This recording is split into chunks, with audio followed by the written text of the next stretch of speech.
Salut les Meko. Alors je fais cette petite vidéo pour compléter la vidéo précédente que j'ai faite sur les phtalates. Je vous invite à aller la voir si vous l'avez pas vue, parce c'est comme c'est un sujet assez complexe et du coup c'est pour ça que j'ai beaucoup sourcé ma vidéo et donc elle est assez complète. J'ai d'ailleurs fait un Google Doc qui est disponible en lien sur YouTube et mon Instagram si vous voulez approfondir le sujet, si ça vous intéresse. Du coup, je fais cette vidéo, pourquoi? Pour vous dire en fait que les phtalates, on le sait, ça a des effets nocifs sur nos fourmis et tous autres vivants d'ailleurs, même les humains, notamment sur la fécondité.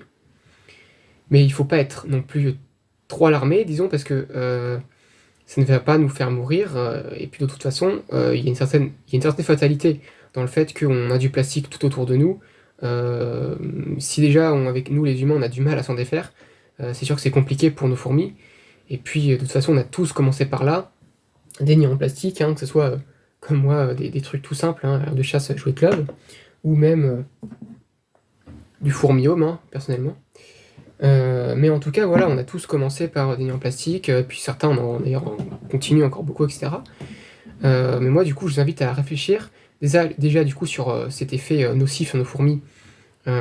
Parce que je pense que si on veut aller vers une passion, finalement, une pratique de culture, d'élevage de fourmis, je pense qu'il faut aller vers quelque chose d'assez responsable et le plus sain possible pour elles aussi. Et aussi, je pense, d'un point de vue écologique, parce que quand je vois le nombre de nids qu'on a dans certaines vidéos qu'on voit, euh, je trouve ça assez énorme, quoi. Du coup, simplement, moi, je vous propose quelques alternatives. Moi, par exemple, j'ai opté pour du Ant Labs. Celui-là, je l'ai acheté il y a un an. Donc forcément, par contre, le budget est un peu plus cher pour celui-là. Même si, voilà.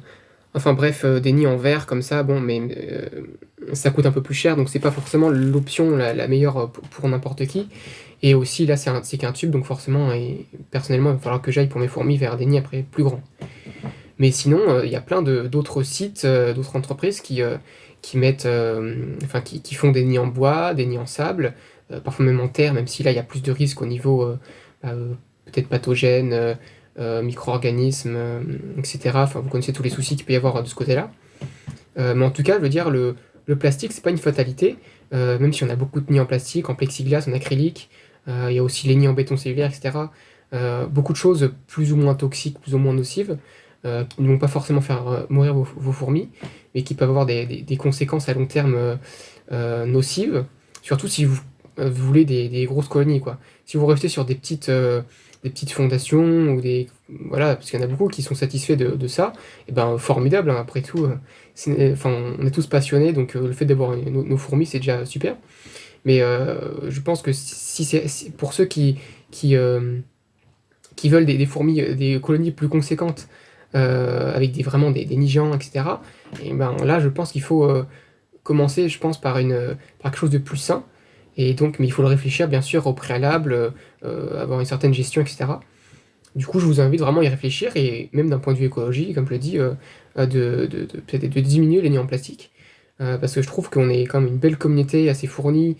On a un grand horizon avec toutes les espèces de fourmis, toute la France, même à travers la Belgique, l'Espagne, la Suisse. Je veux dire, on est une large communauté. Et donc, je pense qu'il y a de quoi faire pour faire quelque chose de mieux et ne pas se restreindre à du AliExpress, quoi. Je pense que vous voyez ce que je veux dire. Voilà, je vous invite à y réfléchir, et puis je vous souhaite le meilleur pour vos fourmis. Faites attention aux températures basses là qui arrivent, parce que il y a des vents, je crois qu'ils se disent jusqu'à -10 degrés à certains endroits en France, donc allez, faites attention à vous.